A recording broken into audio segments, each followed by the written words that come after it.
Hello les petits amigos, bonjour à tous, bonjour à toutes. J'espère que vous vous portez magnifiquement bien. Moi ça va tranquille. Ici Clemzer pour cet épisode 16 du Pont entre les arts.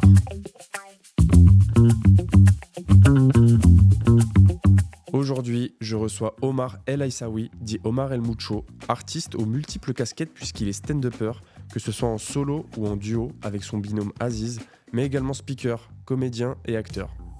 Le principe du podcast est simple.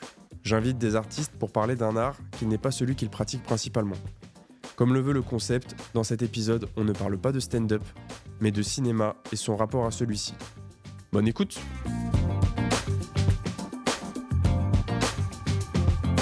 Omar, première question, comment tu vas? Ça va super, hein. Déjà merci à toi pour l'invitation. Ça me fait plaisir, ça me fait plaisir. Ça n'a pas été facile parce que, en vrai, d'habitude, j'invite des artistes, ils ont un métier clair, quoi. C'est des stand-uppers, c'est des acteurs, c'est des chanteurs. Toi, tu fais un peu plusieurs trucs. Ouais. Mais aujourd'hui, on est parti du principe que t'es stand-upper. Ok, pour moi, c'est là où je t'ai connu, c'est là où on se croise le plus souvent, donc pour moi, t'es stand-upper. Mais c'est pas la passion, c'est pas l'art dont on va parler aujourd'hui. Ok. Aujourd'hui, tu m'as dit, toi, tu voulais parler de cinéma. Ouais, cinéma. Cinéma. Donc, on verra que toi, t'es plus ou moins déjà lié à ce monde-là, mais en même temps, tu fais tous les arts. Donc, pour parler d'un art, il fallait forcément un art que tu pratiques un peu. Mais le rituel, un peu, c'est de voir déjà quels étaient tes premiers rapports au cinéma. Tu vois, est-ce que tu aimais ça quand t'étais petit? Est-ce que t'en regardais un peu avec la famille? C'est quoi les premiers films que t'as vus, tu vois? En vrai, moi, les premiers films que j'ai vus, déjà, les premiers films que j'ai vus en famille, c'est un peu comme tout le monde, tu sais, c'est Les Mamans, j'ai raté l'avion. La Petite Maison dans la Prairie, je regardais beaucoup ça avec ma mère. Ma mère, elle kiffait. Donc du coup, tu sais, quand la maman, elle monopolise la télécommande, t'as pas envie de regarder ça, mais t'as pas le choix parce qu'elle a envie de... Oh, c'est plus le cliché du daron qui garde la télécommande. Ouais, mais là, c'était ma daronne, moi. À la maison, c'est ma mère, la chef. La big boss. Ouais, le daron, c'est le boss dehors. Ok. Du coup, La Petite Maison dans la Prairie, Maman, j'ai raté l'avion. Après, comme tout le monde, tu sais, les Fast and Furious, les American Pie. Attends, à quel âge ça? Parce que c'est comme tout le monde, à quel âge? De ma génération plutôt. Ouais. Toi, t'as 32. Ouais. T'as même pas de dessin animé et tout quand t'étais petit? Si, je regardais Olive et Tom. Ok. Dragon Ball Z, c'est le seul manga que j'ai regardé de toute ma vie. C'est vrai? Ouais. Ok. Je suis pas très manga du tout. Mais ça a quand même marqué cette génération-là, justement. Ouais, Dragon Ball Z. Moi, j'ai l'impression, moi j'ai 28, et j'ai l'impression que ma génération, c'est un peu moins, mais celle de la tienne, c'était vraiment le pic. Ah ouais. De comment ça vous a touché Dragon Ball Z. Dragon Ball Z à fond, tous les cartes, l'EPOG à l'époque. L'EPOG, ouais, si. On avait l'EPOG. Si, je regardais des dessins animés, mais j'avais pas vraiment de rapport avec le cinéma dans le sens où jamais, quand j'étais petit, je me disais ouais, j'aimerais bien faire des films. Ouais. Tu sais, je regardais des films, mais vraiment en tant que pur spectateur. Ouais. Tu vois, j'ai jamais vraiment eu de projection où je me suis dit le coup de foudre, je vais faire du cinéma, je vais être comme lui. Ouais, t'avais pas de film qui t'a mis une baffe quand t'étais petit, quoi. Non, c'est plus quand j'ai commencé vraiment à tomber amoureux de cette passion, où j'ai commencé vraiment à décortiquer les films et à dire ok, je kiffe ce genre de film et ainsi de suite et tout. Ok, attends, parce que là je pense que là t'avances fort dans le temps. Donc là c'est un peu les films que tu vois avec ta mère, famille, et t'as des frères et sœurs? Ouais, j'ai des frères et sœurs. T'as 7 frères et sœurs? On est 8 nous, en tout. J'ai 4 frères et 3 sœurs. Ouais, c'est ça. 7 frères et sœurs. Ouais, je sais parce que j'ai payé un abonnement à La Voix du Nord tout à l'heure pour lire une interview qui au final fait moi je l'ai pas payé. 3 paragraphes. Bah ouais, voilà. Je me suis abonné, je me suis désabonné direct. Ouais, la technique. J'espère que le paiement il sera pas encore passé. Il passe immédiatement. C'était la seule info vraiment nouvelle que j'ai eue, c'était que t'avais 7 frères et sœurs. Ouais. Mais c'était un peu un truc en famille de regarder des films. Ouais, on regardait en famille, tu sais, Les Mamans, j'ai raté l'avion. On regardait aussi beaucoup en famille, tu sais, des films marocains. Quand même. Lella Fatima, il y en a qui vont connaître. C'est des petits, c'est comme une espèce de... Je sais pas, c'est un peu comme Plus belle la vie ici. Télénovela un peu. Ouais, voilà, tu vois, c'est ce genre de choses. Et je regardais, je kiffais, je comprenais pas forcément tout, mais je pense que c'est comme ça que j'ai appris aussi un peu l'arabe. Ouais. Mais ouais, quand j'étais petit, j'avais pas vraiment de lien avec ça serait te mentir, te dire. Même vous alliez pas au cinéma et non. tout. En même temps, on est 7 enfants au cinéma. Ouais, c'est compliqué. Non, j'ai jamais été au cinéma avec mes parents. Après, quand j'allais au cinéma, c'est avec le centre. Ok. Le centre social. Ouais. Tu vois, les premières fois où vraiment j'ai pu y aller sans forcément payer. Parce que quand t'as 8 enfants, c'est chaud. On va donner à tout le monde, à chaque enfant, 10-15 balles pour qu'il aille au cinéma. C'est compliqué. Mais sinon, non, en famille, franchement, pas trop de lien avec le cinéma ou même avec l'art en général, en vrai. Ouais. Mais toi, c'est tes premiers liens, du coup, c'est avec le centre? Ouais, la première fois où vraiment j'ai été au cinéma, c'est avec le centre. Le centre du Frénois. Ok. Ouais, quand j'étais ado, pré-ado. C'est ça, c'est à Roubaix. À Roubaix, ouais. Et ils vous emmenaient souvent voir des trucs comme ça. Enfin, ils avaient la volonté de vous plonger un peu dans l'art et tout Bah, c'est pas forcément la volonté de nous plonger dans l'art, mais c'est plus, c'est une activité culturelle, tu vois. Et le cinéma, en vrai, quand on était jeunes, nous, c'était un kiff, quoi. Je sais pas, j'ai l'impression que les jeunes de maintenant, le cinéma, c'est pas trop un truc. Ouais. Après, avec toutes les plateformes, je pense Netflix, Amazon Prime et tout ce qui va, tu sais, ils restent à la maison. Mais nous, non, nous, le cinéma, c'était. Quand on nous disait mercredi après-midi cinéma, on était trop contents. Tu te rappelles un peu les premiers films que tu vas voir là-bas avec Franchement, j'ai pas de souvenirs. Hein. Ouais. Après, on faisait beaucoup de cinéma, mais au centre, genre, on se faisait livrer des pizzas et l'animateur, il mettait un film. Et une fois, je me rappelle, il voulait mettre Ratatouille. Et il avait téléchargé, tu sais, à l'époque, c'était LimeWire, je crois. LimeWire, ouais. Et en fait, c'était pas Ratatouille, c'était un film de boules. Et tu vois, il lance le film, il écrit Ratatouille. Nous, on était là, non, laisse. Il dit, putain, je me suis trompé. Nous, on dit, mais non, vas-y, tranquille. On était petits, on avait 12-13 ans, je me rappelle. Et wow. Ça, il avait pas vérifié avant et tout. Il avait pas vérifié, non. Tu sais, quand tu téléchargeais un film, à l'époque, ça mettait 4-5 jours. Donc, je pense qu'il a téléchargé à la va-vite. Il a dû être prêt du matin, il s'est dit, vas-y, hop, c'est Ratatouille. Et en fait, c'était Ratatouille, mec. C'est... Ah ouais, putain, ça doit marquer toute une enfance, toute une génération. Moi, ça m'a marqué, mais parce qu'il y a eu c'était trop marrant. Surtout quand t'as 12-13 ans, tu sais, ce genre de choses. Premier rapport avec le cinéma et premier rapport avec le sexe, trop bien. Ouais, en vrai, le premier rapport avec le sexe et le cinéma. Hein. En fait, toi, les premiers films que tu vois avec tes parents, c'est tes parents qui décident. Avec le centre, c'est vrai que c'est le centre qui décide. Est-ce que toi, tu te rappelles la première... Est-ce qu'elle est arrivée tôt, la première baffe que tu te prends avec un film ? Tu vois, même sans que ce soit ce qui t'a donné envie de creuser dans le monde du cinéma et tout, le premier film que tu découvres un peu par toi-même, tu te dis, putain, ça c'est mon film, tu vois. C'était... Je sais plus j'avais quel âge, mais je crois que c'était Ocean Eleven. Ok. Ocean Eleven, j'avais kiffé. Je crois que je l'ai vu au moins 15-20 fois. Hein. Délire de mafieux, un peu. Délire de... En fait, c'est le délire de... C'est des potes, ils sont entre eux, ils vont faire un casse, mais il y a toujours de la comédie. Et c'est ça que j'aime trop. Il y a une légèreté... Ouais, il y a quand même une espèce de légèreté, c'est-à-dire qu'ils se rendent pas forcément compte que ce qu'ils font, ça a une gravité de ouf. Donc nous-mêmes, tu sais, tu le regardes, mais t'as pas forcément cette pression de on doit se faire attraper, on doit se faire choper. Ouais. Là, tu peux pitcher le concept du film pour vite fait ceux qui connaissent. Ocean Eleven, c'est quoi ? C'est une équipe de, je crois, ils sont 5-6 et ils braquent des casinos, tu vois. Mais ils braquent des casinos de manière intelligente, on va dire. C'est avec Georges Clooney. Ouais, il y avait un big casting. Ce casting. Tu vois. Ocean Eleven, ouais, ça m'a marqué. Après tous les films de, franchement, les Al Pacino, tu vois, Scarface. Ah ouais, toi, c'était vraiment ta vibe. Ouais, les films de mafieux, franchement. Avec des phrases un peu marquantes. Ouais. Money. Grave. J'ai les mains faites pour l'or. Mais elles sont dans la merde. En fait, moi, ce qui me fait kiffer, je pense, c'est le côté... Tous les films de mafieux, ils sont automatiquement charismatiques. Je sais pas si c'est le fait qu'ils soient en costume, qu'ils soient toujours bien sapés ou autre. Mais tu sais, il y a un côté un peu dominant, autorité. Et je kiffe trop. Mais c'est vraiment les personnages que tu kiffes, c'est pas vraiment le scénario. Non, c'est les personnages, parce qu'en vrai, Scarface, on va parler du scénario, c'est un AV. Ouais. Le scénario Scarface, il y en a un qui vient, qui me dit que c'est du génie. Claque dans le crâne. Scarface, c'est l'histoire d'un mec, il travaille à la plonge, il galère, il se lance dans le business de la drogue, à la fin il meurt. Histoire classique, tu vois. Mais pour moi, c'est Al Pacino qui rend ce film historique. Ouais. T'enlèves Al Pacino, je pense que c'est pas pareil. Donc l'interprétation d'Al Pacino, elle nous tient en haleine tout le long. C'est là que tu vois justement que c'est un putain d'acteur, le mec. Parce qu'il n'y a pas besoin d'un scénario hyper fort. Alors que t'as certains acteurs, ils sont super bons, mais c'est le scénario aussi qui vont les surélever et qui vont les accompagner. Alors que lui, le scénario, excuse-moi, il le nourrit pas tant que ça. Donc c'est lui qui fait tout le film pour moi. Lui et Manny aussi, tu vois. Ouais, c'est comme dans des spectacles de stand-up où en fait le personnage est tellement fort que le texte au final il n'a même pas besoin d'être. Voilà, c'est exactement ça. Ouais. Tu vois. Et donc ça c'est vers donc ton adolescence, fin d'adolescence. Franchement, 18-19 ans, je pense, je commence à regarder Scarface et j'ai commencé vraiment à kiffer. Là, je commence à regarder Le Parrain, Usual Suspect, bref, tout. Parce que toi, en fait, ça, on y viendra après, mais c'est important de le poser quand même, c'est que toi, récemment, t'es rentré un peu dans le monde du cinéma, t'as commencé à jouer dans des films, donc plus ou moins sur des gros rôles et sur des plus ou moins gros films. Mais tu m'avais dit, et tu l'as dit là tout à l'heure, que la passion du cinéma, c'est vraiment pas un truc que t'as à la base. Non. Pourtant, très jeune, tu commences à faire de l'impro théâtrale, avant même d'aimer le cinéma, en fait, il me semble. Ouais, exactement. Vers 16-17 ans, t'as commencé. Ouais. Et du coup, qu'est-ce qui a motivé ça, tu vois, si t'avais pas cette projection de la performance, tu vois, de la scène. Franchement, je saurais pas t'expliquer dans le sens où je l'ai fait pour le faire parce que je kiffais l'impro. Donc, j'ai jamais fait de l'impro ou autre. Et derrière, je me suis projeté, tu vois. Donc moi, quand j'ai fait de l'improvisation théâtrale, je pensais pas que ce genre de choses, ça peut te servir pour le cinéma et qu'en fait, il y a beaucoup d'acteurs qui sont aussi passés par l'improvisation théâtrale. Moi, j'ai fait de l'impro parce que j'étais avec un pote, Aziz, que tu connais, mon binôme. Il m'a dit, viens, il y a une troupe d'improvisation qui recherche des comédiens, viens, on y va. J'ai été, et moi, j'ai kiffé. Ouais. J'ai trop kiffé, donc du coup, j'ai continué à en faire, mais vraiment par passion, parce que je kiffais ça, tu vois, comme le mec qui va et qui fait son foot 3 fois par semaine, moi j'allais, je prenais mon cours d'improvisation 3 fois par semaine.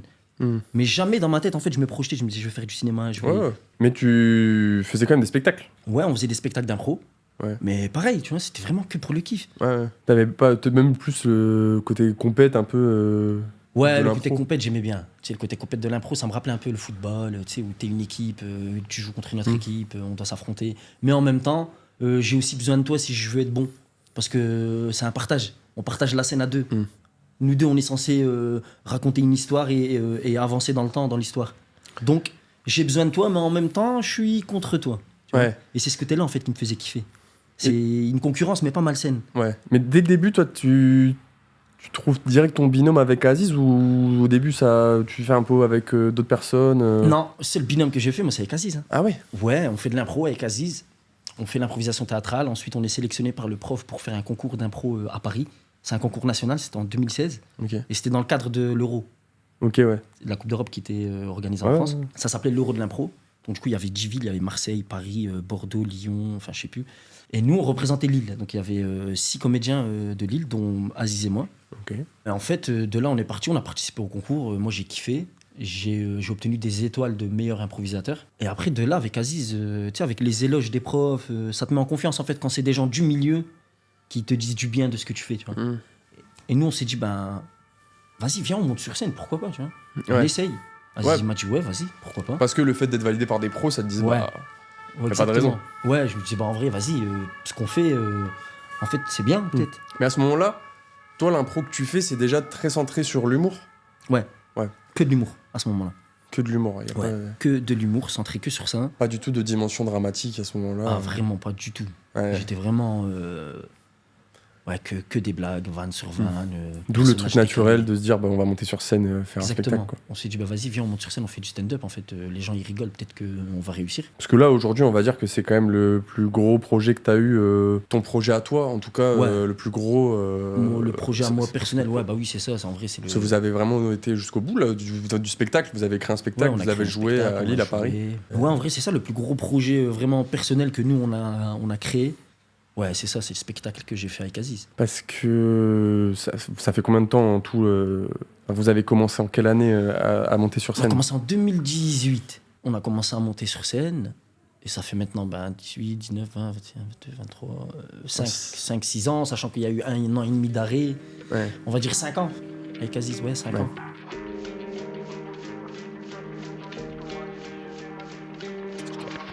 Donc 5-6 ans où avec Aziz, donc c'est un peu le thème principal de ce que tu fais. Ouais. Mais en même temps, pendant cette période-là, il y a la découverte du cinéma. Exactement. Puisque toi, tu as encore d'autres trucs que tu fais, où on y viendra après.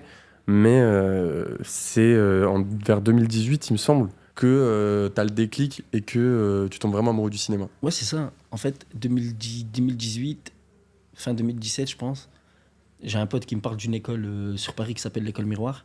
Il me dit, il y a une école de théâtre et d'acteurs, elle est gratuite. Il me dit, c'est financé par Vivendi Lagardère, mais c'est sur sélection. Faut envoyer un CV, une lettre de motivation. Je dis, vas-y, je vais envoyer un CV, une lettre de motivation. J'ai rien à perdre, c'est gratuit. Il m'appelle, hop, venez et tout, pour un entretien. Pas de souci, je vais à l'entretien. Après l'entretien, il m'appelle, il me dit, vous êtes sélectionné parmi les 40 pour faire un stage de 1 mois. Je dis, vas-y, trop bien. Et à cette époque-là, je travaillais à La Poste. Moi, je me dis, vas-y, La Poste, j'arrête. Moi, je crois beaucoup au signe, en fait. Je me dis que Dieu, quand il me met un truc sur mon chemin, c'est pas pour rien. Ouais. Je me suis dit, ils m'ont accepté. Là, je fais un stage d'1 mois. C'est peut-être pas pour rien. Tu vois, peut-être que Dieu, il me dit d'aller fouiner un peu. Donc, je me dis, vas-y, on va y aller, on va fouiner. On n'a rien à perdre. J'arrête de travailler à La Poste. Et je vais sur Paris. Je fais le stage d'1 mois. Et au bout des 1 mois, ils ont sélectionné, je pense, une vingtaine. Pour justement faire partie de la formation. Je fais partie des 20. Je me dis trop bien. Mais toi, c'est quoi ton ressenti à toi sur le stage ? En vrai, ce stage, je suis... je sais pas, je suis à ma place, en fait. Je sais pas comment t'expliquer. Tu sais, je suis bien, je suis chez moi. Pourtant, je dors pas beaucoup. Parce que je fais beaucoup d'allers-retours. Tu vois, il y a des moments, je dormais dans un théâtre, à la boîte à rire. Et je prenais le train direct à 6h du matin. On avait cours tous les matins de 9h à 13h. Ok. Donc moi, je faisais des allers-retours. Et je prenais tous les matins le train à 6h jusqu'à Paris. J'étais trop fatigué. Ouais. Je pense que ça a été le mois le plus éprouvant de toute ma vie. Mais je ressentais pas la fatigue parce que, je sais pas, j'étais trop bien, j'étais trop heureux. Et à cette époque-là, j'avais pas d'argent, j'étais en galère, mais j'étais heureux. J'étais bien, en fait. Est-ce que t'as connecté aussi avec les autres comédiens un peu Ouais, tu sais, les autres comédiens, en plus, j'avais une classe. On s'entendait trop bien, tu sais, c'est limite, on dirait une colonie de vacances. Et en fait, ce qui est incroyable aussi dans les écoles de théâtre, c'est que sans t'en rendre compte, eh ben, les personnes qui sont dans ta classe vont amener à te connaître plus que parfois tes meilleurs amis. Parce qu'en fait, on se livre beaucoup plus sur le plateau. Ouais, tu dois tout poser sur la table. On pose tout sur la table, en fait. Tout. Ça veut dire que je vais aller chercher des histoires personnelles pour justement développer, pour justement amener cette émotion, etc. Donc, en fait, je suis obligé de me mettre à nu. Et je pense que c'est ce côté-là aussi qui m'a fait kiffer, en fait. Tu vois, je me dis... d'habitude, j'ai du mal à me mettre à nu quand je suis avec mes potes. Je parle pas trop de moi ou des problèmes que j'ai. Mais quand je suis sur le plateau et avec ma classe, ben, j'arrive à le faire naturellement et sans que ça me fasse du mal. Limite, ça me fait du bien, en fait. Ouais. Donc, Et ça, sans trop d'expérience, en fait, parce que j'ai l'impression qu'il y en a beaucoup qui te disent, ouais, au bout de 5 ans, j'ai eu le déclic, j'ai réussi à enlever la barrière qu'il y a avec le public, machin.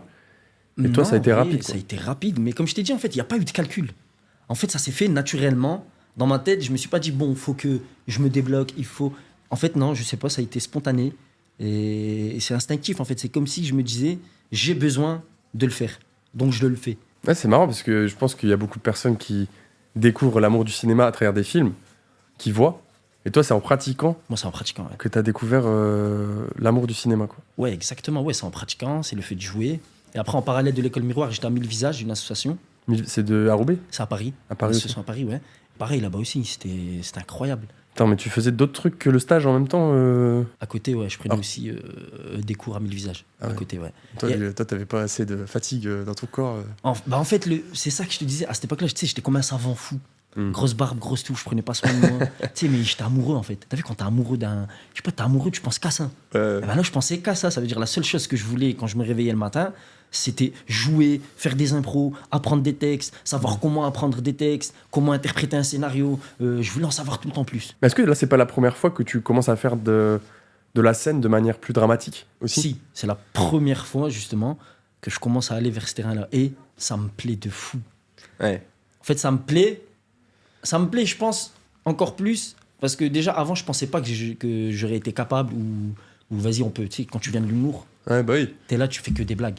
Tu vois, on est Ouais. beaucoup à faire que Tu te des mets dans blagues. une case toi-même, en fait. Tu te mets dans une case toi-même. Et dès que je me suis prêté au jeu, je me suis dit, bah vas-y, en vrai, enlève-toi cette barrière de t'es un humoriste. Vas-y, l'homme, dans ta tête, dis-toi que t'es un acteur et vas-y. Et ouais, j'ai kiffé. Ouais, tu t'es pas mis. T'as pas eu le sentiment de l'imposteur Non, c'est bizarre, hein, parce que je suis quelqu'un qui l'a souvent. Partout où je vais, des fois, je ressens un peu le syndrome de l'imposteur. Ah ouais. Plus dans d'autres disciplines que. Ouais, dans des disciplines même. Des fois, je vais aller dans certains endroits. Pourtant, je suis légitime d'être présent. Mais je sais pas, en fait, c'est l'énergie qu'il va avoir autour de moi. Où je vais me dire, vas-y, en vrai, là, je me sens... Tu sais, je me sens pas à ma place, je sais pas. C'est bizarre. Mais quand je me teste justement au drame, ben non, j'ai pas ça. Genre, je sais pas, je suis bien. Je suis bien parce qu'en fait, j'apprends. Ouais. J'en apprends plus sur moi aussi en même temps, en fait. Ouais. Ouais, parce que t'as quand même des profs qui sont durs avec toi, qui te poussent et qui te tirent vers le haut ou... Ouais. Si on avait des profs quand même qui nous tiraient vers le haut. Parce que t'arrives et t'es quand même pas un génie. T'as Bah quand non. même des lacunes que tu corriges et en fait, toi, ça te plaît de te sentir t'améliorer. C'est ça. En fait, moi, j'arrive, je connais rien. Je sais juste faire des petites blagues par rapport à l'impro ou aller ou faire une situation comique, tu vois, c'est tout. Ouais. Mais le fait que les profs, justement, me reprennent et que derrière me disent non, mais fais plus comme ça, nanani, et que moi, après, derrière, je mets en pratique ce qu'ils me demandent et que je vois que ça marche, qu'il y a une réaction, et ben, je me dis putain, en fait, ouais, c'est trop bien. Donc, du coup, avec mes profs, je suis pas en mode il veut m'allumer ou je suis en mode allume en fait, je veux apprendre. Ouais. Genre, je m'en fous de. Vas-y, donne-moi à manger. C'est quoi là, qui t'a le plus choqué, on va dire, tu vois, de la plus grosse différence? Tu vois, est-ce que c'est le placement par rapport au public? Est-ce que c'est la conscience de toi-même que t'as le plus développé ce mois-là, tu vois? En fait, ce que j'ai développé, c'est plus le lâcher prise. Parce que c'est les débuts. Tu vois, c'est vraiment se lâcher sur scène, sachant que t'es avec des personnes que tu connais depuis même pas un mois. Mais ne pas calculer, ne pas réfléchir. Tu sais, ne pas se dire, vas-y, c'est une compétition et à la fin, ils vont en éliminer. Et en fait, c'est ce côté... Alors que c'était le cas. Alors que c'était le cas. Mais dans ma tête, je sais pas, instinctivement, je me suis dit, vas-y, en vrai, t'as rien à perdre, lâche-toi, tu viens de Roubaix. Au pire, ça marche pas, tu retournes à Roubaix, quoi. Tu vois, c'est pas comme si j'étais ingénieur auparavant et j'ai arrêté d'être ingénieur. Donc il n'y avait pas de risque en fait. Donc j'avais aucune pression, je sais pas, j'étais vas-y, fonce et tu verras ce qui se passe. Et donc après ça, t'es pris dans le... Je suis pris, ouais. Après le stage? Je suis pris, ouais. C'est quoi, c'est une année ensuite Ouais, d'école? c'est sur 2 ans et on a cours 4 fois par semaine les matins. Et on a différents cours, tu vois. On a un cours de clown burlesque. Donc pareil, moi j'y connaissais rien. C'était incroyable, tu vois, t'apprends à jouer avec ton corps. On avait un cours de théâtre classique. On avait un cours de gymnastique respiratoire. Et c'est ce cours-là qui m'a le plus choqué de toute ma vie. Ah ouais? Mais il m'a mis une claque, Clem. C'est apprendre à respirer. À respirer. En fait, moi, on m'a dit, on va t'apprendre à respirer. J'ai dit, ils sont cons ou quoi? Je respire depuis que j'ai 30 ans. Ça fait 30 ans que je respire. Ouais. De quoi tu me parles, toi? Et la prof, elle dit, non, mais tu respires mal. Je dis, mais qu'est-ce qu'il y a? Je suis non, tu vois, tu connais. Ouais. Je dis, vas-y. Un peu d'égo, quoi. Beaucoup d'égo à ce moment-là. Tu te dis, mais moi, je respire mal. Regarde. Moi, je respire mal. Moi, je me dis, vas-y. Et il y avait un mec qui était dans l'ancienne promo, juste avant. J'avais fait connaissance avec lui et il me dit vous aurez un cours de gymnastique respiratoire avec une prof qui s'appelle Catherine Rétoré. Tu vas voir, elle, son cours, c'est une dinguerie. Moi, ça m'a changé ma vie. Tu vas voir, sois sérieux dans son cours, tu verras. Moi, j'ai dit, vas-y, ok, mais tu sais, c'est un vas-y avec un ego. Vas-y, qu'est-ce que tu me racontes? Tu vas apprendre à respirer, de quoi tu me parles? J'arrive au cours, le premier mois, je comprends rien. Je rentre chez moi, je me dis, mais les gens ils me disent ça va changer ta vie, ça change rien. Je me réveille à 8h du matin pour m'allonger et respirer. Tu sais, je me dis, qu'est-ce qu'il me raconte? Lunaire. Je comprenais rien. Un mois et demi. Et au bout d'un mois et demi, je sais pas, je me prête au jeu plus sérieusement. Je me dis, vas-y, tu sais quoi? Ces exercices, fais-les vraiment à la maison. Vas-y à fond et tu verras si c'est vraiment vrai. Et là, dès que je me prête au jeu, bah, ça me fait du bien. Mais c'est un truc de fou. Ouais. Ça me fait du bien. En fait, la prof, elle nous expliquait que nous, on doit réapprendre à respirer parce que le meilleur moyen de respirer, c'est comme les bébés. Les bébés, quand ils respirent, c'est le meilleur. Ils ont la meilleure respiration qu'on peut avoir parce qu'ils ne sont pas démusclés. Ils viennent de naître, donc à l'intérieur, ils ne se sont pas démusclés. Et nous, en fait, quand on grandit, on se démuscle. Comment? Parce que tu sais, on se tient comme ça dans le canapé alors qu'on est censé se tenir droit. On prend des escalators, on prend des ascenseurs, on marche moins. Tu vas acheter une baguette, tu prends ta bagnole. Okay. Et puis ça, en fait, de l'intérieur, on se démuscle. Ce qui fait que ça a un impact sur notre respiration. Donc on ne respire pas comme on est censé respirer. Ouais. Et moi, dès que j'ai commencé à comprendre ça, j'ai vu qu'il y avait un changement dans ma manière de placer ma respiration dans des répliques. Ok. Je dis, ah ouais, putain, en fait, je peux parler et respirer en même temps. Ah ouais. Je dis, mais c'est un truc de ouf. Ouais, t'en as même conscience. J'en ai conscience. Et je me dis donc, en fait, et j'en ai conscience parce que la scène que je jouais il y a 2 mois et que je joue aujourd'hui, eh ben, je suis plus timbré. Je parle plus fort, mais alors que j'essaye pas de parler plus fort. C'est parce que je respire bien, du coup, ça s'entend. Mon timbre de voix, on est bien timbré, ça résonne. Et tout ça, en fait, je l'ai compris quand j'ai vu que ça avait un impact sur ma manière de jouer, sur ma manière de respirer entre les répliques. Et après, la confirmation de ça, c'est quand j'étais en colonie de vacances. J'étais en colonie en Bulgarie. Et on avait une ado qui, elle, faisait des crises vagales. Ok. Et pour arrêter ces crises, il fallait appeler les ambulances et... Je sais pas, ils injectaient, je sais pas quel produit ils lui a injecté. Et c'était le seul moyen qu'elle arrêtait de faire sa crise. 1, 2, 3, 4 jours et tout. Tous les jours, elle fait des crises. Et à un moment donné, moi, je dis, vas-y, je vais appeler ma prof, Catherine Rétoré, parce qu'elle, plusieurs fois, elle nous a dit que si vous avez des maladies, ce genre de respiration, ça peut vous aider à soigner vos maladies. Moi, j'avais un pote de ma classe, il faisait de l'apnée du sommeil. Il dormait avec une machine. Et bien, grâce à elle, il n'y a plus besoin de cette machine. Ah ouais? Ouais, pour te dire à quel point, en fait, moi, je dis, non, c'est pas possible. Là, je l'appelle, je dis, écoute, Catherine, je suis avec une ado, elle fait des crises vagales. Je pensais justement aux techniques de respiration que tu nous donnais. Est-ce que tu penses que si je le fais avec elle, eh ben, ça peut calmer sa crise? Elle me dit, ah oui, oui, oui. Mais vraiment, c'est magnifique, tu vas voir, ça va marcher. Ça va prendre un peu plus de temps, parce qu'elle ne connaît pas. Ouais, bah. Mais fais-le, ça va lui faire du bien. Là, elle fait une crise. Moi, je dis, appelez pas les ambulances. Là, dans ma tête, j'ai l'impression, j'imagine, elle meurt. Y a-t-il un médecin dans la pièce? Moi, je dis, I'm her. Don't panic. I respire. Je dis, hey, appelez pas les ambulances. Je la prends et je lui dis, écoute, tu vas faire ce que je te demande, d'accord? Inspire. Maintenant, expire. Et je prends le temps avec elle au bout d'1 heure, 1 heure et demie. Et au fur et à mesure, eh ben, elle arrive à se détendre. J'arrive à arrêter sa crise, en fait. Ouais. Et là, dans ma tête, je me dis, mais attends. Putain, t'as des super pouvoirs. Je dis, mais c'est une dinguerie. Je suis Spider-Man ou quoi. De là, j'appelle ma prof. Je dis, tu devrais avoir une petite augmentation. Mais là, je t'ai dit, j'ai pris une claque. Je me suis dit, mais en fait, ça marche vraiment. Donc, ce que les autres me disaient que ces cours à elle, ça va grave t'aider, j'étais dans le déni en mode, qu'est-ce que tu me racontes? Ouais. Et là, grosse claque dans mes dents, je me suis dit, ah ouais, mais en fait, c'est incroyable. Donc, depuis ce jour-là, j'ai pas lâché ces techniques de respiration. Mais ça me fait penser à un truc, c'est que du coup, parce que toi, en fait, tu fais cette école-là et en parallèle, tu continues avec la Aziz. scène, avec Oui, Aziz oui, et je tout. continue à jouer. Donc, est-ce qu'il y a un peu ce cercle où les trucs que tu apprends avec objectif de l'utiliser dans le monde du cinéma, ça te sert aussi sur scène dans le stand-up avec Grave. Aziz? Bah oui, grave. Par exemple, les silences. Tu sais, Mm. quand tu fais du stand-up et que tu es dans l'humour, tu as du mal à laisser des silences. Mm. Tu sais, pour nous, le silence, il est gênant. Alors qu'en vrai, le silence, il dit énormément de choses. Un silence, ça peut dire beaucoup, beaucoup de choses. Mais quand tu es dans la blague, tu veux toujours faire rire. Et quand il y a un silence, ben, tu as l'impression que c'est gênant. Mm. Donc, du coup, déjà, les silences. Tu vois, j'ai appris à laisser des silences entre Aziz et moi, à pas forcément. Mais lui, il puis- faisait aussi une école. Non, Aziz, à ce moment-là, il faisait pas, lui.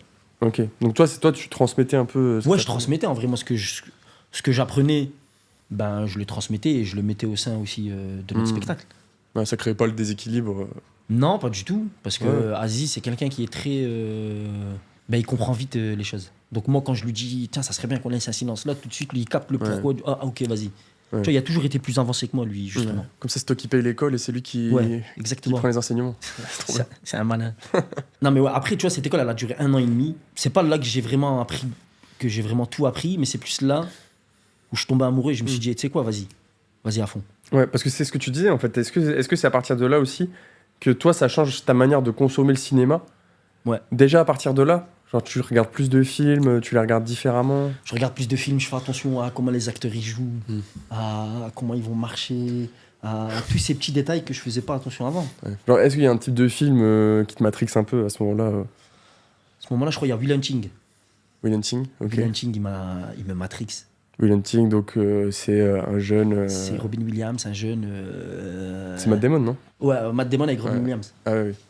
Parce que Robin Williams, dedans, je kiffe trop en fait le duo Robin Williams et Matt Damon. Je le trouve incroyable dedans. Et Robin ouais. Williams, c'est un acteur, il a une sensibilité de fou en fait. Je sais pas comment t'expliquer, mais il n'y a pas besoin de parler. Tu regardes ses yeux, tu captes tout de suite s'il est triste, s'il est heureux, s'il cache un truc. Ouais. Il y a un jeu qui est fort intérieur. Et Will Hunting, ouais, c'est Matt Damon en fait qui vit dans un quartier et qui a beaucoup de problèmes judiciaires. Mais sauf qu'il s'avère que ce mec-là, c'est un génie. Il connaît trop de choses, il est trop fort. Au tribunal, il se défend tout seul, il n'a même pas besoin d'avocat, le mec. Tellement il connaît la loi comme sa poche. Et il doit faire des tiges, des travaux d'intérêt général, et dans une université. Et en fait, dans cette université, le prof, il laisse une énigme à résoudre dans le hall du tableau. Et cette énigme-là, généralement, les profs eux-mêmes, ils ont mis des années à la résoudre. Tu vois, Ouais. en gros, c'est leur moyen à eux de trouver le génie de l'école. Et le prof y arrive un soir et il voit l'énigme, elle a été résolue. Donc il convoque tous les élèves et il n'y a aucun élève qui dit ouais, c'est moi. Donc je dis c'est bizarre. Mhm. Du coup, il revient le lendemain et là, il aperçoit Matt Damon qui est en train de qui est en train de nettoyer le couloir, qui résout l'énigme. Ouais. Et du coup, ben, il se met à essayer de le retrouver pour proposer justement de bosser avec lui. Et ce film-là, il m'a mis une claque parce qu'en fait, moi, j'aime trop. Tu sais, on parle d'un mec qui vient de la rue, qui fait des bêtises, mais on montre qu'il est intelligent. Ouais. Et souvent, dans les films, quand on parle d'un mec qui vient de la rue et qui fait des conneries, eh ben, il est con. Ouais. Alors que lui, non, il a une putain de culture générale, il connaît tout. Et le mec, il n'a pas besoin de se payer une école 10 000 $ l'année pour apprendre ce que d'autres fils à papa apprennent, Ouais. tu vois. Et c'est ce côté-là que j'ai kiffé, ce décalage. Est-ce que tu t'es identifié un peu d'un côté? Ouais, je me suis identifié, Ouais. grave. Bon, pas dans le sens où c'est un génie. Non. Genre en mode, ah putain, je suis intelligent comme lui, yeah. Non, mais plus on peut réussir. Mais ouais, alors je me suis identifié dans ce sens où c'est pas parce que tu viens d'un quartier, tu viens de la rue que t'as Ouais. pas forcément une culture générale ou que tu peux pas forcément aller lire des livres ou autre. Ouais. Tu peux pas t'instruire. Parce que ouais, en fait, désolé, je fais une petite parenthèse sur ça parce que ça me fait penser. Mais toi, le fait d'être à Paris, dans une école de théâtre, alors que au final, toi, tu as commencé au centre à Roubaix et tout, il n'y a pas un décalage, tu te sentais quand même à ta place. T'as jamais eu ce truc qu'on te fait ressentir que tu viens pas du même monde que les autres? Parce que j'imagine que dans cet endroit, il doit quand même y avoir des gens qui viennent de milieux. Bah en fait, c'est ça qui est incroyable. Au théâtre, c'est le seul endroit où on te fait pas ressentir ça. Ouais. C'est le seul endroit où on va pas te dire t'es de quelle religion. Moi, je me rappelle, quand j'étais dans ma classe, au bout de 7 mois, on a commencé à se poser des questions de t'es de quelle religion. Tu regardes là maintenant, là, actuellement, je suis dans une école sur Paris. Dans ma classe, je sais même pas qui est de quelle religion ou c'est quoi leur sexualité. Parce qu'en fait, on vient vraiment partager le même art. Et c'est ça qui est incroyable. Il n'y a pas de jugement, il n'y a rien. C'est viens comme t'es. Et nous, on est là pour jouer ensemble et pour partager la même passion. Donc, non, s'il y a bien un endroit justement où il n'y a Ok. aucun jugement, Moi, c'est au théâtre. C'est ça qui est incroyable. Ouais, donc c'est aussi peut-être pour ça que t'as kiffé. Ouais, c'est peut-être pour ça, parce qu'à aucun moment, j'ai senti un regard lourd sur moi.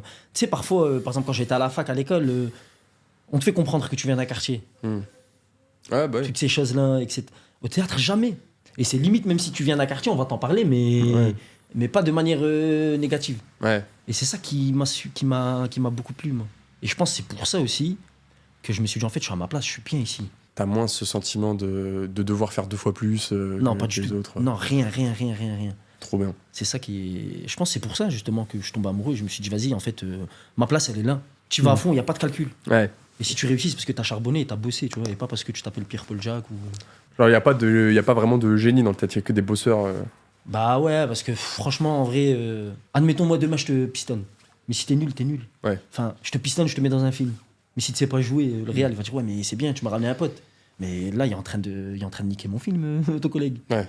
Et si je te pistonne, et ben derrière, ça reste toujours toi. À toi de faire le travail. Ça veut dire, même si moi, demain, je te prends, je te mets dans un projet, bah, c'est quand même toi qui dois faire le taf et qui dois sortir du lot, si tu veux réussir. Ouais. Je peux te mettre dans n'importe quel projet, mais si dans tous les projets, t'es nul, bah, t'es nul. Donc au final, c'est toi et ton travail. Ça ment pas. Ça ment pas, en fait. La scène, ça ment pas du tout. Ça ment pas du tout. Tu vois, c'est comme demain, je suis quelqu'un, je te prends, je te mets en première partie de qui je veux. Mais si t'es nul, t'es nul. Moi, je peux rien faire après. Ouais. Donc au final, le travail, il prendra toujours le dessus. Enfin, pour moi, c'est comme ça que je vois les choses. Ouais, bah, je suis d'accord avec toi. De toute façon, on le voit. Il y a des premières parties, parfois. Voilà, tu vois.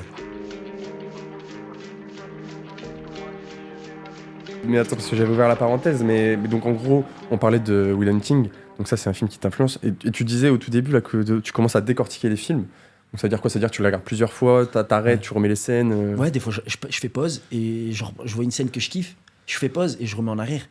Tu vois, par exemple dans Will Hunting, la scène qui est quand il est dans... Tu l'as vu le film ou pas? Ouais, j'ai vu. T'as vu quand il est dans le bar et que t'as le pote de Matt Damon qui va draguer la fille, et t'as l'autre qui vient, qui fait son intéressant et qui sort des extraits de bouquins.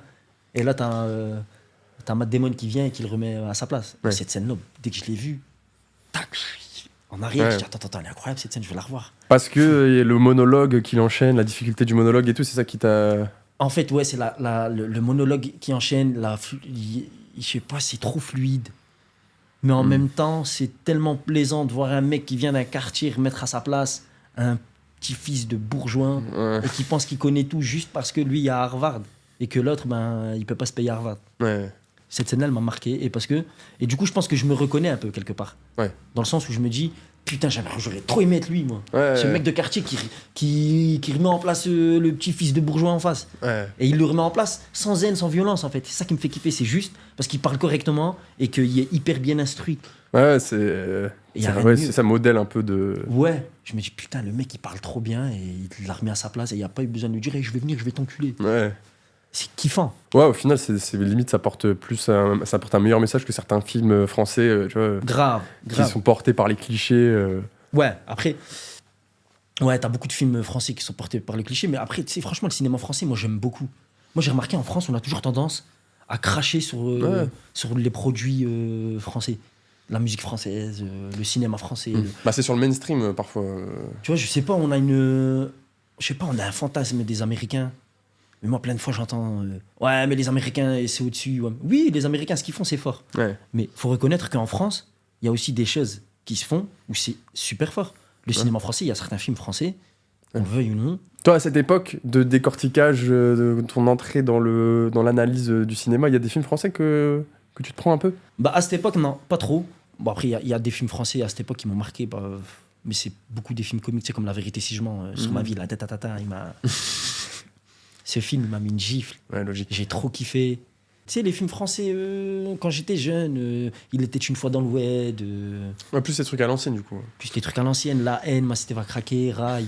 À cette époque-là, tu vois, je connaissais pas trop les films français. Et c'est en grandissant.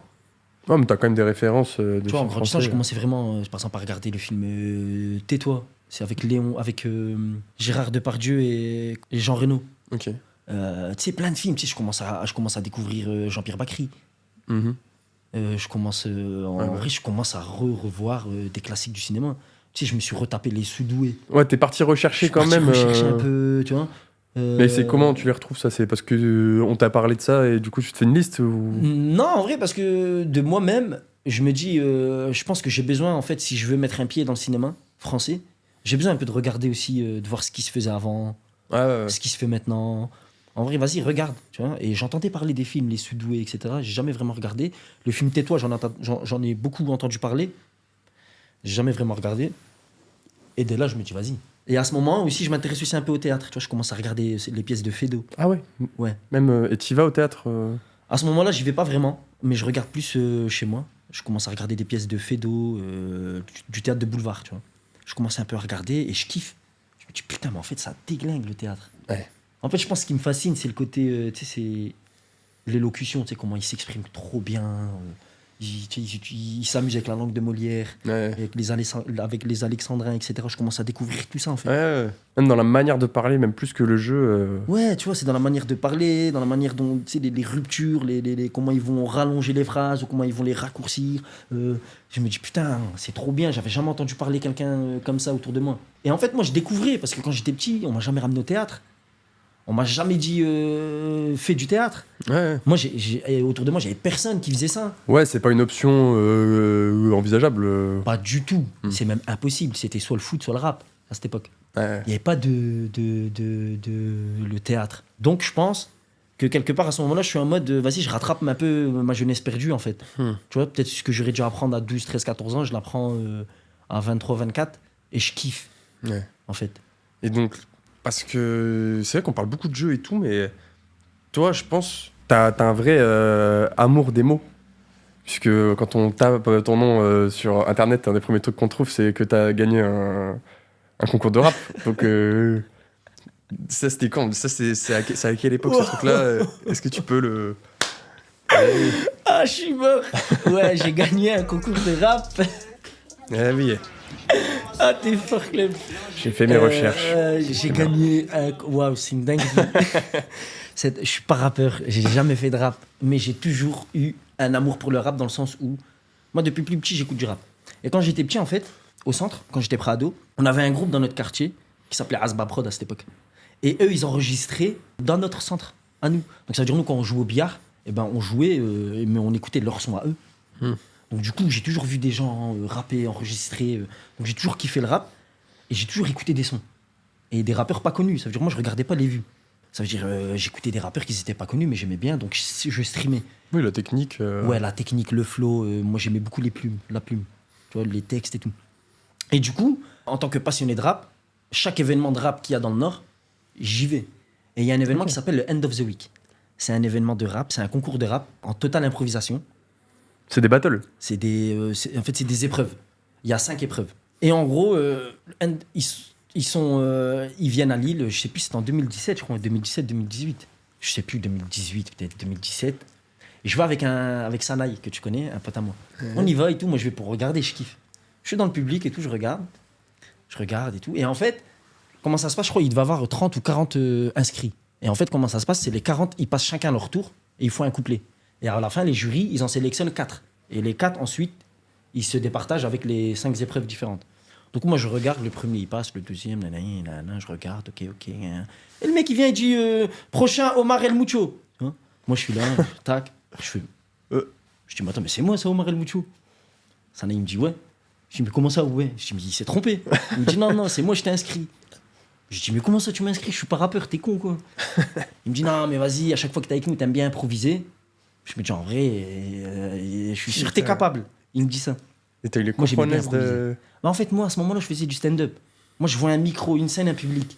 Je me dis, en vrai, vas-y, va, fais des blagues, qu'est-ce que tu t'en fous? Et tu sais, moi, j'ai pas la pression parce que je suis pas rappeur. Ouais. Tu vois, c'est pas pareil, t'es pas ton art. Donc, que tu réussis ou pas, t'es pas déçu. Tu vois, c'est pas comme si c'est un concours de stand-upper. Là, tu te dis, putain, vas-y, il faut que... Ouais. Tu vois, j'ai travaillé pour.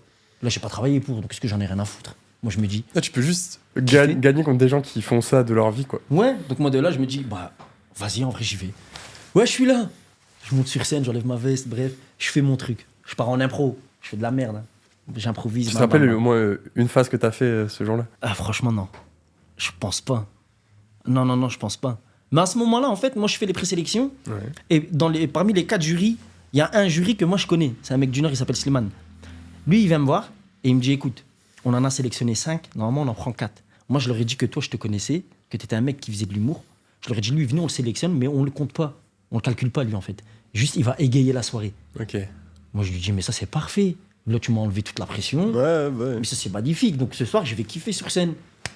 Je suis parmi les 5 sélectionnés, mais moi, dans ma tête, je le sais que eux, je rentre pas dans leurs critères. Ils vont pas m'évaluer, en fait. Pas de pression. Pas de pression.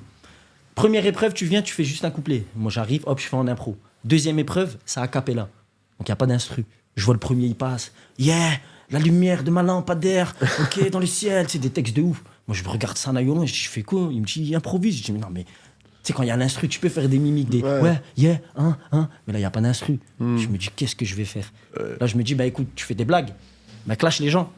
C'est tout. Et là, j'arrive, je prends le micro, et ça va, toi, avec tes cheveux, nanani, toi, nanana. Et je clash les gens. Du stand-up, au final. Je fais du stand-up, mais en rappant, en fait. Ouais.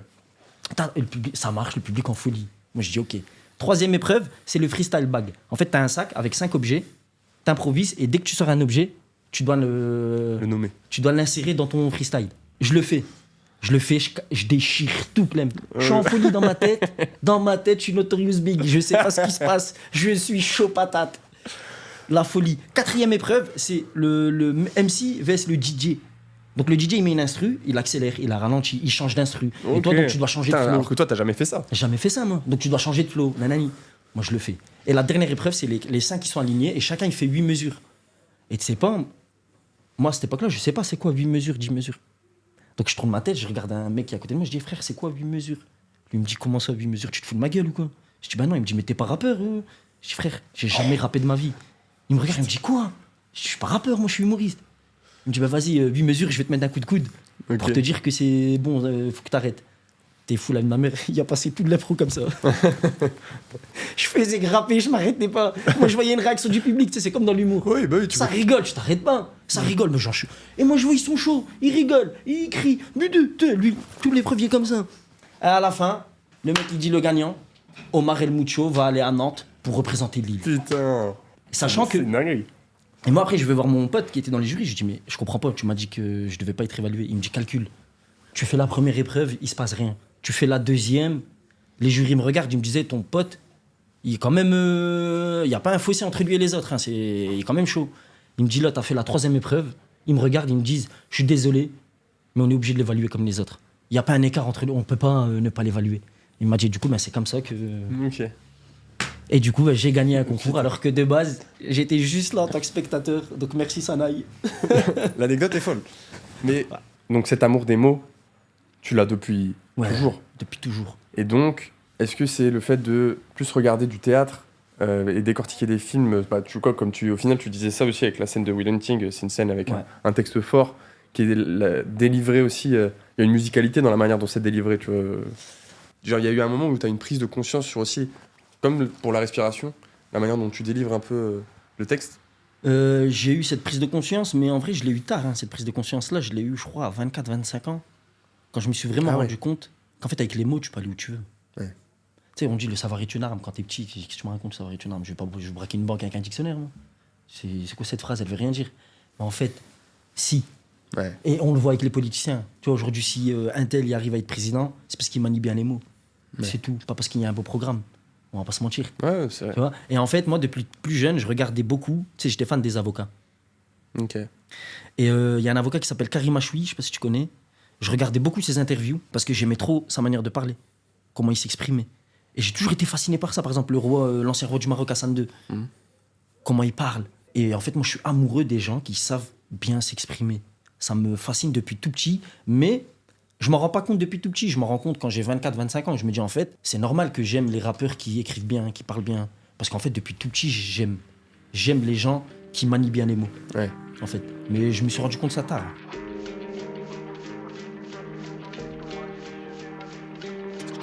Du coup, tout à l'heure, on en parlait, toi, tu as eu beaucoup l'habitude de travailler avec Omar, avec Aziz. Vous avez eu l'occasion de développer beaucoup l'alchimie. Donc toi, des facilités un peu dans la connexion sur scène, quand vous travaillez ensemble et tout. Mais tu as eu, avec le cinéma, une nouvelle manière de travailler, puisque là, c'est qu'avec des gens que tu connais pas. Parce que là, on a parlé beaucoup des cours et tout, mais ça fait quand même 6 ans là, que tu as commencé un peu à jouer dans des courts-métrages, dans des films plus longs. Ouais. Donc, être sur des plateaux de cinéma plus ou moins professionnel, mais travailler avec des nouvelles personnes, des gens inconnus, est-ce que ça t'a paru difficile ? Surtout étant donné que tu avais un peu ton confort de travailler avec Aziz depuis tout ce temps. Non, ça m'a pas paru difficile parce que je sais pas, il y a trop cette envie. En fait, je kiffe tellement quand je suis sur un plateau que j'ai aucune pression. Ça veut dire, tu peux mettre n'importe qui autour de moi. Tu sais, je me suis toujours dit, si un jour je tourne et que admettons, ce jour de tournage, il y a une personne hyper connue qui sera là, je me suis toujours dit, peut-être que je vais me dégonfler, je vais pas être bien. Ou, tu vois. J'ai eu la chance de tourner dans un film où il y a eu Didier Bourdon. Didier Bourdon, pour moi, perso, j'ai grandi avec les inconnus, ça reste les goths, pour ma part. C'est le Zidane de l'humour, tu vois. C'est quoi le film ? Le film, c'est Chasse gardée, j'ai un tout petit rôle dedans. Et quand je fais le casting... Tu sais que j'ai voulu le regarder pour préparer, mais je sais pas, t'arrives tard, mais je me suis endormi avant la fin et je t'ai pas vu. Ah, je suis mort. C'est simple, j'ai fait une apparition, si tu clignes des yeux, tu me loupes. Tout le film, faut que tu le regardes comme ça. Non, en fait, j'arrive à la fin, je suis un serveur, tu vois, ta rapide, etc. Mais bon, je donne une petite réplique, il est présent, et le jour du tournage, il est là. Mais moi, quand j'apprends que je vais tourner avec Didier Bourdon, en fait, je suis tellement dans une démarche où je veux trop apprendre que toute cette pression-là, elle n'existe pas, en fait. Ouais. Dans ma tête, je suis tellement dans une démarche où je le sais que j'ai énormément de choses à apprendre. Ouais. Je le sais que j'ai pas commencé ça depuis que j'ai 10 ans, donc je suis très lucide par rapport à ça, donc... Du coup, j'ai pas de pression. Je me dis, je le sais que je peux potentiellement me rater. Parce que ça fait pas 15 ans que je tourne dans un plateau, ça fait pas 15 ans que je fais du cinéma. Donc, que ce soit Bourdon ou un autre, j'ai pas de pression parce que je dois apprendre. Ouais. Donc, du coup, non. Et j'avais justement cette appréhension. Je me suis toujours dit, si un jour je suis sur un tournage avec des acteurs que j'ai toute ma vie vu à travers un écran, peut-être que ça va me déstabiliser. Mais non. Mais je pense que c'est parce que justement, je le sais que j'ai encore beaucoup de choses à apprendre. Et aussi... que ces opportunités-là, elles sont arrivées un peu tard. Donc j'avais aussi cette maturité de la vie. Ouais, c'est ça. Tu sais, c'est pas pareil quand t'as... Ça te gonfle la tête. Ça. Si j'avais tourné avec Bourdon quand j'avais 17 ans, je pense que j'aurais été comme ça. Bourdon, putain... Tu sais, c'est comme quand j'ai vu Jamel Debbouze pour la première fois. Si je l'avais vu à 17-18 ans, je pense que j'aurais tremblé. Ouais. Et aujourd'hui, le fait que t'es grand, c'est pas que t'as un ego, mais t'es conscient que en fait, on est tous des humains. Ouais. Ok, tu m'as beaucoup inspiré et j'admire grave ton travail, je te kiffe. Ouais, tu peux respecter sans... Mais il y a quand même, sans faire la groupie de je perds les moyens de... tu vois. Donc je pense que c'est aussi ça. Le fait que ce soit arrivé un peu tard aussi dans ma vie, ça m'a grave facilité. Mais la méthode de travail, elle est différente. C'est sûr que quand tu es sur un plateau de cinéma et quand je travaille avec Aziz, c'est pas pareil. Surtout qu'avec Aziz, c'est mon pote, donc je peux me permettre d'avoir cette liberté de proposition. T'arrives sur un film, le réal, il te connaît pas forcément. Toi, c'était début d'expérience. Tu vas pas arriver en mode hey, tiens, si je proposais ça. Tu vois, c'est aujourd'hui, quand je suis sur un plateau, si j'ai une idée en tête, je vais la proposer. Mais au début, impossible. Tu sais, t'as toujours ce cliché de le réalisateur qui va te gueuler dessus. Non, tu sais, alors que non, en fait. C'est un humain comme toi, il est ouvert à la discussion. Ok. Mais donc ça, tu l'apprends au fur et à mesure avec l'expérience. Tu te dis, bah en fait, je peux proposer un truc. Le réal, s'il kiffe, il va me dire c'est bien, on garde. S'il kiffe pas, il va te dire non, reste sur ton texte. Et c'est tout. Ouais. Il n'y a pas mort d'homme. Et on a si t'arrives avec l'humilité de ça reste à ta place aussi. Bah oui. De pas dire voilà, j'ai une idée, je vais changer ton film. Oui, non, faut aussi garder cette humilité de ça reste ton projet. Moi, tout ce que je peux faire, c'est je te propose, mais la validation, elle t'appartient au final. Tu vois. Ça me fait penser, en fait, parce que bon, là, j'ai aussi payé 7 € l'interview dans La Voix du Nord, donc je vais aussi la rentabiliser. Mais dans l'interview, tu dis que tes parents, ils savent pas à ce moment-là que tu fais tout ça. Ils savent toujours pas. Ils savent toujours pas. T'as pas envie de leur dire juste pour dire que t'as tourné avec Didier Bourdon, putain. Si, t'es fou, toi. Franchement, tu sais, il y a des gens, ils ont des rêves. Ça, par exemple, c'est un de mes rêves. C'est un truc de fou de dire ça. Mais c'est un de mes rêves de pouvoir d'être chez moi et de parler de cinéma avec mon père et qu'il me dise alors ton tournage, ce que ça a été, comment lui il est. Tu vois, juste qu'il me dise bon tournage. Tu sais, ça paraît fou de dire ça. Hein. Alors que, je sais pas, il y a peut-être d'autres rêves beaucoup plus fantasmants. Et moi, en fait, mes parents, non, ils savent pas du tout ce que je fais, que ce soit dans le stand-up, que ce soit cinéma, que ce soit les écoles de théâtre que j'ai pu faire. C'est fou. Tout, en fait, ils savent pas ce que je fais. Et Dieu merci, ils sont pas abonnés à ta chaîne. Bah, j'espère que ça va pas trop percer. J'espère qu'on va rester un peu confidentiel. Non, en vrai, ils sont pas au courant, mais je te dis la vérité, j'aimerais énormément leur annoncer. J'attends juste, je sais pas, vraiment le bon moment. C'est compliqué en fait, je te dis la vérité. C'est ouf parce que je pense qu'il y a plein de gens, après le tournage avec Didier Bourdon, ça c'est un peu le cachet qui dit là je peux le dire à mes parents quoi. Franchement, ouais, j'aimerais trop même. Tu sais, des fois, t'as des coups de blues. Tu fais une scène, ça marche pas, ou tu passes un casting, t'as pas pris, ou je sais pas, je suis à mon école, je fais une impro et ce matin, je suis nul à chier. Donc, tu sais comment ça se passe chez nous dans le milieu artistique. Il suffit que tu sois nul une fois, bam, la confiance, elle baisse. Tu vois. Tu peux être bon 20 fois, la 21e, tu vas te rater, tu remets tout en question. Peut-être que je suis pas fait pour ça, peut-être que... Et en fait, moi, le fait que mes parents ne le sachent pas, ben, ça me met une pression supplémentaire. Dès que je me loupe, je me dis, ben, en vrai, vas-y, peut-être que tu fais tout ça pour rien et tu mens à tes parents. Mais si, j'aimerais bien, tu vois, par exemple, quand je loupe une scène, j'aimerais bien être au téléphone un jour avec ma mère et qu'elle me dise non, c'est les autres qui étaient nuls. Toi, t'es fort, mon fils. Tu vois. Et je le sais qu'elle le ferait, en fait. Le problème, je sais même pas mes parents, en fait, je crois que c'est moi. Parce que je le sais que mes parents, ce qu'ils veulent, c'est que moi, je sois heureux. Et c'est pas comme si je faisais des films de boules, quoi. Je fais pas quelque chose qui va... Tu penses que tu projettes, en fait, des peurs un peu... En fait, j'ai déjà leur réaction en tête, alors qu'en fait, ce sera pas Parce qu'au final, t'en vis. Ouais, j'en vis. J'en vis pas de fou non plus. Tant mieux, parce que si je dis à mon père que j'en vis, il va m'envoyer que des factures. mais non, j'attends le bon moment. Après, je sais que ça va sûrement arriver le jour où je pense que j'attends d'avoir vraiment le rôle qui va me faire... Oui, le rôle où ils auront pas... où c'est eux qui vont le voir... C'est eux qui vont dire, ok, ça y est, tu vois, parce que... Il y a aussi ce côté... Parce que même s'ils ont vu Chasse gardée, je pense qu'il y a moyen Il y a moyen qu'ils me reconnaissent. C'est qui ce serveur? Il me dit quelque chose, lui. Mais voilà, tu vois. Armand, tu le connais pas, lui? Il me dit un truc. Si. Tu vois. Non, en fait, le truc, je pense, c'est que... Moi, mon père, je l'ai tellement vu galérer. Tu sais, il a tellement travaillé, il a fait des boulots difficiles. Mon père, il est arrivé en France, je pense, il avait 18-19 ans. Il n'y avait rien, il a arrêté l'école, je pense qu'il a arrêté l'école en 5-6e. Hein. Il est venu ici, il a quitté sa famille, ses amis. Il est arrivé dans un pays où il ne connaissait aucune langue. Et moi, je sais qu'il a vraiment galéré, c'était dur. Tu vois, il nous expliquait souvent un peu comment ça s'est passé pour lui. Donc, pour moi, j'ai l'impression que je l'insulte en le disant papa, je vais au boulot. Par rapport à lui, en fait. Alors que je sais que lui, il va pas me dire ça, il va me dire c'est un boulot. Mais c'est moi, dans ma tête, j'ai l'impression que... En fait, je l'insulte. Il est là, ton syndrome de l'imposteur, en fait. Et là, il est exact, il est présent. Ouais, de fou. Donc, dans ma tête, je me dis, en vrai, non, je peux pas dire là, je vais bosser. Pourtant, c'est un travail, c'est hyper dur. On travaille H24 et psychologiquement parlant, tu sais, la santé mentale, elle prend un coup quand on est dans le milieu artistique, qu'on le veuille ou non, tu vois. Mais non, je sais pas. Je sais pas, j'arrive pas, je suis pas encore prêt à le dire. On n'a pas grandi dans ce milieu-là. Pour lui, il va se dire, tu fais le clown, tu vois, et je peux pas lui en vouloir. Il vient d'une époque où il faut charbonner pour nourrir sa famille. Donc non, mais bon, peut-être qu'un jour ça va venir, quand je serai au César, je dirai salut papa, ben, je suis acteur, voilà. Et là, il pourra rattraper toutes les interviews. Et là, il pourra revoir le Pont des Arts. C'est le pont entre les arts, c'est pas grave. Le pont entre les arts, j'ai fait exprès. On peut la refaire C'est pas grave. Pour l'instant, il y a encore 50% de gens qui se trompent. On peut la refaire Non, t'inquiète, les gens verront que tu me respectes pas. Mais ils rattraperont tout. Si tu veux éviter de payer 7 €, moi j'ai fait des screenshots de l'interview sur la Voix du Nord, comme ça... Vas-y, envoie-la moi, je l'ai pas lu. Je me suis dit, personne ne paiera plus jamais pour cette... Après, elle est bien, enfin, ça mérite, hein, ça vaut 7 €. Ça mérite pas 7 balles, si. Tu peux poser les questions à moi, je t'aurais répondu clair. Ouais, mais je savais pas ce que tu disais dedans. Je savais pas quelle question poser. Au moins, là, tu vois, je savais... Là, regarde, ça fait 10 minutes qu'on parle de tes parents et tout. C'était utile, c'était 7 € bien investis, j'en suis très content. Non, mais un jour, je leur dirai, en tout cas. Inch'Allah, comme on dit en Bretagne. Petite Bretagne.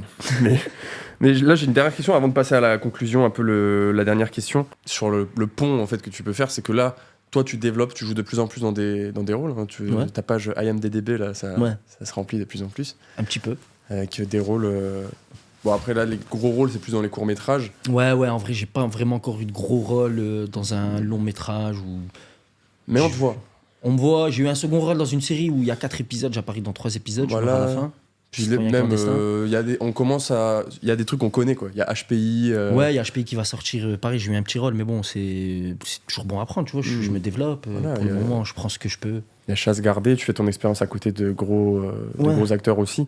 Est-ce que toi, là, ton objectif, c'est de continuer à développer le cinéma en gardant les autres trucs à côté? Parce que bon, c'est vrai qu'on a tellement parlé, il faudra peut-être refaire un épisode 2 plus sur notre thème, mais tu fais speaker pour des événements de MMA.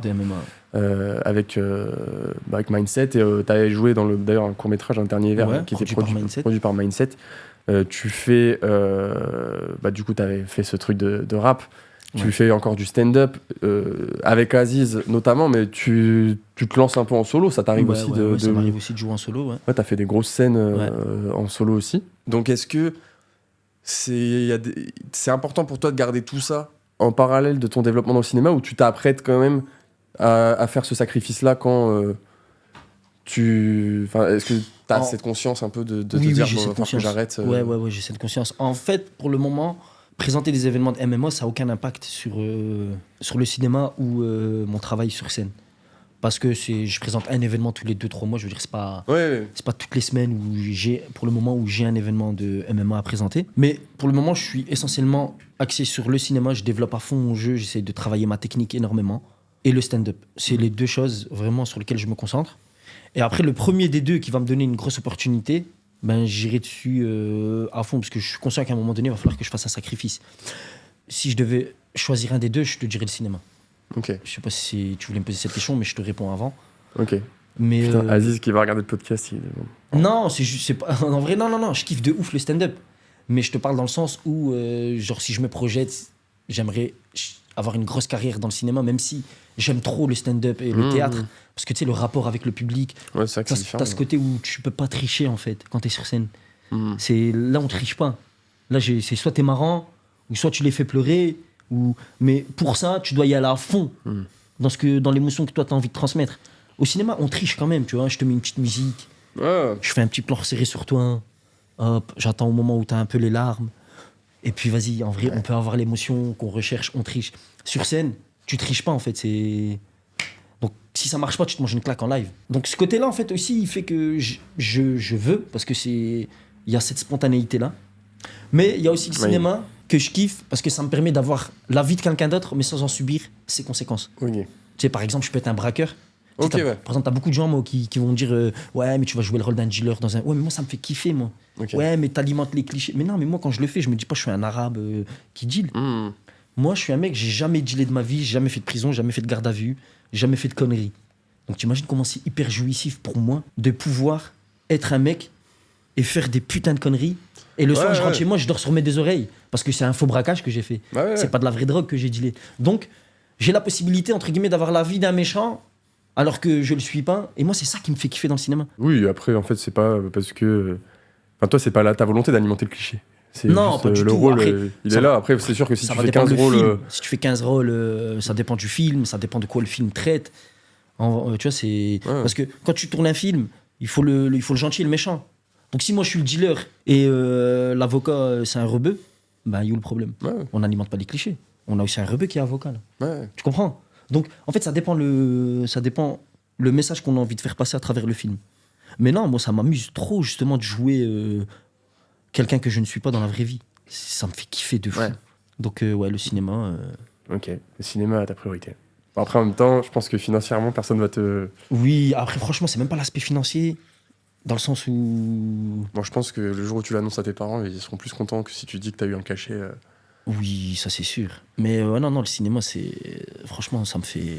C'est beau de voir comment ça me fait kiffer. T'as développé cette passion, en tout cas. Ouais, bah franchement, c'est venu c'est tombé c'est par hasard, hein, j'ai envie de te dire. Ouais. Tout, même mon premier casting, par hasard, tout, tu vois. C'est fou que tu l'aies pas eu direct, en fait. C'est rare. Bah, c'est ça, ouais. En fait, c'est fou, je l'ai pas eu direct en regardant des... Je sais pas, en fait, comment ça se fait. Mais après, comme je t'ai dit, tu sais, moi, je suis un mec qui croit beaucoup aux signes. Tu sais, moi, le hasard ou la chance, elle n'existe pas. Ça veut dire que je me dis que si Dieu, il m'a mis lui sur mon chemin, c'est pas pour rien, en fait. Donc, vas-y, va, creuse. Il y a pas de hasard dans la vie, tu vois. Tu sais, moi, j'ai une devise, c'est je fais et après, on verra. C'est pour ça, le concours de rap, pareil. J'ai dit, vas-y, fais et on verra. Gala de MMA, quand on me l'a proposé la première fois, j'ai dit, vas-y, je fais et on verra. En fait, il n'y a rien de mieux que de vivre la chose que de l'imaginer. Je me dis, ouais, mais si je fais ça, peut-être qu'après, non, fais-le, tu verras. Donc, tu vois, on parle pas de braquer une banque, là. On parle de présenter un événement, on parle de jouer dans un film, de faire du théâtre. Ben, va et tu verras derrière ce que ça va t'apporter. Et moi, ça a toujours été ma démarche. J'y vais et on verra. Je me pose pas de questions. C'est tout. Trop bien.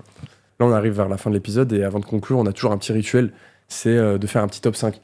Top 5 de films ou de séries, en tout cas d'œuvres audiovisuelles qui t'ont marqué, qui tu penses permettent de comprendre un peu mieux qui tu es, quoi. Déjà, premier qui me vient en tête, je te donnerai une série, The Wire. Ok. Je sais pas si tu connais. Bah si, c'est là un peu... Pour moi, c'est la série des rappeurs, quoi. Si tu... Ouais. The Wire, pour moi, il est incroyable. J'ai un gros kiff pour le personnage de Omar. pour moi, qui Omar est l'un Lyon. des personnages les plus badass Ouais. du cinéma. Moi, j'avais regardé pendant le confinement et c'est vrai qu'en fait, même quand j'ai réécouté du rap français après ça, Tu comprends toutes tu les comprends tout en fait. Evan Barksdale, tu comprends tout en fait. Mais ouais, The Wire, pour moi, série qui m'a marqué. En film, je te dirais Le Parrain, parce que je suis trop fan d'Al Pacino. Ok. J'aime trop de fou Le Parrain, la trilogie. Le 1, 2, bref. Je kiffe. Je te dirais une série française, Braco, Ok. que je Après trouve... français. Ouais, une série française, Braco, je trouve, elle est incroyable, cette série. J'ai kiffé. Will Hunting, Ok. Bon, forcément, ça a même pas on en besoin parlait de... depuis tout à l'heure. Pour les raisons que l'on sait, Voilà. les deux personnages. Exactement, je suis obligé de le mettre. Et un dernier, je te dirais... Franchement, un film qui m'a marqué et il est récent. Je l'ai vu il y a 2 ans au Festival de Cannes. C'est un film marocain, il s'appelle L'émeute. C'est réalisé par Hamid Lazrak. Ce film-là, il m'a mis une claque. Tu sais, pendant tout le film, il n'y a pas de musique, rien. C'est quoi déjà le pitch? Attends. Le pitch, en fait, c'est un mec qui doit aller qui doit aller kidnapper un homme et le livrer à son boss, entre guillemets. Donc du coup, pour ça, lui, il prend son fils. Hop, ils récupèrent le mec, ils le mettent dans le coffre. Et quand ils vont livrer ce mec-là à leur boss, ben, le mec est mort asphyxié dans le coffre. Donc du coup, le boss, il lui dit, moi, ça y est, j'ai plus rien à faire de ce mec. J'avais besoin de lui parler. Donc démerdez-vous. Et du coup, pendant tout le film, eux, ils sont sur le chemin et ils essaient de cacher le corps. Ok. Mais il se passe énormément de choses qui fait qu'ils n'arrivent pas à cacher le corps. Ok. Et moi, ça m'a... Techniquement parlant, c'est... Ouais. Pour moi, après, comme je t'ai Ouais, dit, mais... c'est le genre de film-là qui m'a Si marqué, ce film. si les gens, là, on a 1h05, si les gens les écoutent encore, c'est qu'ils te kiffent. Donc, c'est que ton avis compte pour eux. Ouais, bah j'espère. Mais ouais, L'émeute, il m'a marqué. Vraiment. Ok. Après, il y en a encore plein d'autres sûrement, mais tu sais, il y a tellement de films. Ouais, bon, après... Je kiffe un peu de tout que... Si t'y penses, tu me le diras, je Si j'y mettrai dans pense, la playlist de l'épisode. Je t'enverrai un DM. Ok, J'ai JTM. ton hume. Oh oui, depuis pas longtemps, puisque nous avons dû reporter l'épisode dans un premier temps. Et effectivement. Mais là, du coup, on arrive vraiment sur la conclusion de l'épisode. J'ai passé un excellent moment. Moi aussi. J'espère que toi aussi, J'ai franchement. kiffé, c'est passé vite avec toi. Juste avant de conclure, est-ce que toi, t'as un peu des actus? Là, on disait, il y a HPI là, qui va bientôt sortir. Ouais, c'est- qui va sortir, je sais pas c'est quand, je suis sur un épisode, j'ai un petit rôle. Sinon, j'ai fait une série qui s'appelle Flair de famille, Ok, ouais. qui est sur France 2. J'ai un petit rôle dans un épisode et je pense que ça sort le 7 février. C'est le 7 février sur France 2. Ok, Ça sort, l'épisode sort ce week-end sur la chaîne belge. ok. Bah là, l'épisode avec toi, en tout cas, Mais je sais pas si- notre épisode là, il si- sort juste après. Donc, je Ouais, pense bah qu'on voilà, pourra donc, dire que ça vient de sortir. Voilà, ça venait de sortir. Et sinon, non, il y a un film qui s'appelle L2. Pareil, j'ai eu un rôle dedans. Et qui va sortir normalement en 2025, je sais pas encore. Au cinéma? Non, ça c'est un téléfilm qui, Ok. je pense, c'est sur France 2. Et c'est tout en vrai. Hein. Je continue à faire mes Ouais. castings, je continue à me former à côté. Mhm. J'ai pas vraiment trop d'actualité, je vais pas faire le mec. Ouais. Après, le meilleur moyen de voir un peu ce que tu fais, même si t'es un peu discret sur ça, c'est de te suivre sur Instagram. Ouais, ouais. Omar El ouais, Mucho. ouais. Je vais essayer, je vais commencer à être moins discret. J'ai du mal là, avec ça, mais Ouais, tu peux assumer, t'es c'est le fort. syndrome de l'imposteur en fait. Ouais, voilà. J'ai l'impression d'être un imposteur quand je dis j'ai joué dans tel truc. Ouais. Je sais pas d'où ça vient, mais bon. Ouais, bon, je pense que tout le monde commence comme ça quand on a des petits rôles, on est fier, mais en même temps, Ouais, je je pense. dis, comme tu vises tellement plus haut, Ouais, c'est pour ça, je pense que comme je vise plus haut, je me dis, vas-y, ça, c'est pas mon objectif. Donc. Mais bon, ça reste quand même bien, en fait. Faut être fier de ce qu'on fait, peu importe. mais en peu tout, importe cas, l'ampleur. suivre Omar El Mucho sur Instagram, je pense que c'est un bon investissement pour l'avenir. On pourrait dire, on était là dès le début. Bah, t'étais là depuis le début. Ah Et oui. j'étais là depuis le début. Ah oui, attends, on s'est rencontrés en quoi, 2020, je crois. 2020. Et 2021, je te dis, vas-y, je suis là à ton podcast. Non, c'est pas vrai. Il Non, mais existait pas depuis le encore. début, dès que je t'en parlais, même Oui, c'est avant que vrai. ça soit lancé, tu me disais, l'idée, elle est trop bien. Ouais, c'est une trop C'est bonne pour ça que idée. je suis aussi content de. Mais même, c'est bien, parce que je me sens chez moi, je suis bien. En plus, tu fais ça chez Mindset, Ah ouais. c'est la famille. Bah, c'est la famille. Hein. Donc en vrai, Mais en tout cas, j'ai passé un super épisode. Quant à nous, les petits points entre les artistes, j'espère que vous avez apprécié l'épisode. On se retrouve très vite pour un nouvel épisode avec un invité. On va essayer de faire aussi bien qu'Omar. Ça va pas être facile. arrête. Mais on se retrouve très bientôt. Et moi, j'ai un petit rituel à la fin du podcast. C'est regard caméra, 3, 2, 1, bisous. Ok. Ok, 3, 2, 1, Bisous. Merci beaucoup. Clem, merci à toi, c'était un plaisir. Franchement, c'était trop bien. Franchement, j'ai kiffé.